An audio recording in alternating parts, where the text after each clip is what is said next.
Yes, that's right. The S650 Mustang is no longer a secret. I was at the Detroit Auto Show for the reveal with the media access. I've got some exclusive information for the all-new 7th generation S650 Mustang. In this video, we're going to be covering the trim levels, engine option, horsepower numbers, transmission options, and some other interesting features as well. Of course, we'll be taking a closer look at the all-new S650 Mustang, as well as the exterior side and the interior on it. With that being said, let's dive right into the video. So first off, we're going to be talking about the trim levels available for the S650 Mustang. As of right now, we don't have any trims with the hybrid or electrification just yet, as we kind of expected, but we've got 3 trim levels for the S650 Mustang launch. We will have the EcoBoost, GT, and all-new performance trim called Dark Horse, which we'll discuss later in the video. Both the EcoBoost and the GT can be had with the convertible option as well. The EcoBoost will be the 2.3-liter turbocharged engine that is revised for the S650 Mustang and should result in more performance and the fuel economy. The GT will receive the 5.0 Coyote engine, which will be the Gen 4 Coyote motor. It now has a dual throttle bodies and dual air intakes, along with some minor tweaks. Ford didn't give an exact horsepower number, but it said that we'll be seeing 480 plus horsepower in the GT trims. Now, given the Mach 1 and the Bullet will have done 480 horsepower on the Gen 3 Coyote motor, I'd expect this to be closer to 500 horsepower and maybe even 490 horsepower or so. The reason it won't hit 500 horsepower is because of the Dark Horse trim level. Yes, the Dark Horse trim level will utilize the same Gen 4 Coyote motor, but with more tweaks, and Ford said it will be able to push 500 plus horsepower. It sounds absolutely crazy that the Mustang with just NA engine, which is naturally aspirated engine, is pushing close to or more than 500 horsepower in Dark Horse trim. And what a time we live in currently. Now let's move on to the transmission options for the all-new S650 Mustang. Now this is a big one, as we were hoping to see the Tremec manual transmission for the GT, but based on the keynote, it doesn't look like Ford is going to be making that happen. Now the Trans-Speed transmission will return with improved tuning and shifting strategy. MT82 is going to be revised to have a little bit more durability, while the Dark Horse trim, which is supposed to be the performance trim level for the S650 Mustang, is going to be receiving the Tremec transmission. The Dark Horse trim is set to sit kind of above the GT trim, kind of similar to what Bullet and Mach 1 Mustangs did. Now, since it's a bit more special, that's why we'll be receiving the Tremec manual transmission. Honestly, it's kind of a shame that Ford did not put the Tremec transmission in the regular Mustang GT, despite having all the issues with the MT82. I was kind of hoping to see the Tremec manual transmission trickle down to the GT levels. S650 Mustang will be receiving a couple new interesting features that are worth mentioning. The new Mustang will have this feature called Remote Rev, which basically lets you rev your car from your key fob. Of course, you need an automatic transmission equipped car for you to be able to do that. I know it sounds a little bit gimmicky and all, but I think it will be really cool. And I know if I owned a S650 Mustang, I would definitely be using that at Cars and Coffee. Now, the other S650 Mustang feature that is worth mentioning is that the Mustang will finally receive a drift mode. Yes, now we can all pretend to be drifter. The feature is going to be available on all Mustangs equipped with the Performance Pack option. Okay, now enough talking about the spec sheet of the new S650 Mustang.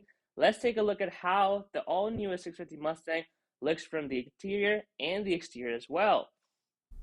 So let's start off with the exterior of the all-new S650 Mustang. I think overall this looks a lot more like an updated S550 Mustang, which is the current generation of the Mustang, than an all-new generation, at least from the exterior. The interior is definitely updated with a lot more technology, which we'll get to later in the video. Now in the front, we see a familiar Mustang shape, but this time around it looks a lot more aggressive. It has a sharp line and a squared off grille, which all of that kind of works together to make an aggressive front end. The grille on this GT model appears to be slightly larger and wider than the current Mustangs. Now the headlight design kind of borrows some of the elements from the 2015-2017 Mustang, and as well as the Mustang Mach-E with its LED design, which means they will be all sequential now, which I think in my opinion is going to look really, really cool. The front splitter on the Mustang GT seems to be a little bit less aggressive than what we are currently used to seeing, even the base Mustang GT. Now of course the Dark Horse trim is going to look a lot more aggressive with this front splitter. Now moving on to the side, we see a side profile that is similar to the S550 Mustang and actually kind of resembles of the 6th gen Camaro a little bit. Ford will stick with the Pirelli tires. I would like to see them kind of partner with Michelin again. the Pilot Sport series, because personally, I don't think Pirelli is a really good performance tire, so it'd be nice to have Michelin's on these Mustangs. The 5.0 badge remains on the side of the vehicle. The Dark Horse trim will receive its own unique badge on the side instead of the 5.0 badge. Now, moving on to the rear of the Mustang, we've got some interesting things going on. We no longer have a blacked out deck lid. It will be painted to match the rest of the body. Now, the EcoBoost will have the pony, the GT will have the GT badge, and the Dark Horse trim will have its own unique badge in the rear. Now, the taillights of the S650 Mustang are a bit controversial right now. It seems like we have lost the 3D look of the current gen taillights and the depth of the current gen Mustang taillights, but now we have this kind of flat look to these taillights. I'm not a huge fan of them right now. I saw them in person. Maybe it will grow on me a little bit, but right now I'm not really buying it. Of course, the taillights will be sequential. We now also have quad exhaust, standard for all Mustang trim levels, so even the base EcoBoost should have the quad exhaust from the factory. Now, the GT also receives a revised spoiler, which seems a bit too angular for my taste. The Dark Horse will also receive an even more aggressive spoiler, which I kind of actually like. So I think the exterior of the S650 Mustang kind of looks more of an updated S550 Mustang, but with the right amount of tweaks to set it apart from the current gen Mustang and make it a lot more aggressive. Now let's dive right into the interior of the all-new 7th gen S650 Mustang, where we got some big changes going on. Ford has finally ditched the double brow design that has been classic for the Mustang interior. The interior was actually inspired from the Fox body Mustang and is a lot more driver focused than compared to the current gen Mustang. We finally have a flat bottom steering wheel available that is no longer reserved for the Shelby Mustang, so this is a really nice touch to be able to see a flat bottom steering wheel in the regular Mustangs. Of course, the big highlight for the interior is these two massive displays. We've got a 12.4-inch all new digital dash that is going to be fully customizable. It even has a mode that makes it look like the Fox body gauge cluster, called as the classic mode. The digital dash is combined with another 13.2 touchscreen infotainment system that will be running the Sync 4 system. Unfortunately, it looks like we will be losing the physical controls for the HVAC unit, and it will be all controlled via the massive 13.2 touchscreen.